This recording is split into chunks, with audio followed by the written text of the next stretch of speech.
விசிக முன்னாள் மேற்கு மண்டல செயலாளர் சுசி கலையரசன் தனது வாக்கினை செலுத்தினார். இந்திய ஒன்றிய 19 மக்களவைத் தேர்தல் தமிழகம் முழுவதும் விறுவிறுப்பாக நடைபெற்றது. இந்நிலையில் கோவை சித்தாபுத்தூர் அரசு மேல்நிலைப் பள்ளியில் உள்ள வாக்குச்சாவடியில் தனது வாக்கினை விடுதலை சிறுத்தைகள் கட்சியின் முன்னாள் மேற்கு மண்டல செயலாளர் சுசி கலையரசன் அளித்தார். அதன் பிறகு பேட்டியளித்தார்.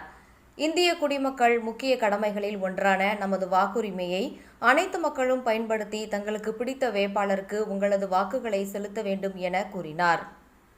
பாராளுமன்ற தொகுதிக்கு உட்பட்ட 102வது பாகத்தில் நான் இன்றைக்கு இந்திய அரசியல் அமைப்பு சட்டம் வழங்கிய ஜனநாயக கடமை தேர்தல் திருவிழாவிலே என்னுடைய வாக்கை செலுத்தியிருக்கின்றேன்.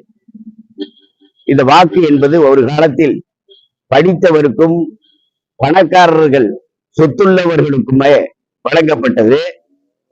இந்திய அரசியலமைப்பு சட்டத்தை வகுத்தெடுத்த புரட்சியாளர் அம்பேத்கர் இந்த நாட்டிலே இருக்கக்கூடிய குடிமக்கள் அனைவருக்கும் ஓட்டுரிமை உண்டு என்று சட்டத்திலே எழுதிய அந்த உரிமை ஜனாதிபதியாக இருந்தாலும் ஒரு ஓட்டு, சாமானியனாக இருந்தாலும் ஒரு ஓட்டு என்ற அளவிலே, கோடீஸ்வரனாக இருந்தாலும் ஒரு ஓட்டு, குடிசையில வாழ்கின்றவனாக இருந்தாலும் ஒரு ஓட்டு என்ற அளவிலே சமத்துவமான ஒரு சமூகத்தை, சமத்துவமான ஒரு சமூகத்தை உருவாக்கிட இந்த ஓட்டுரிமை பயன்படுது.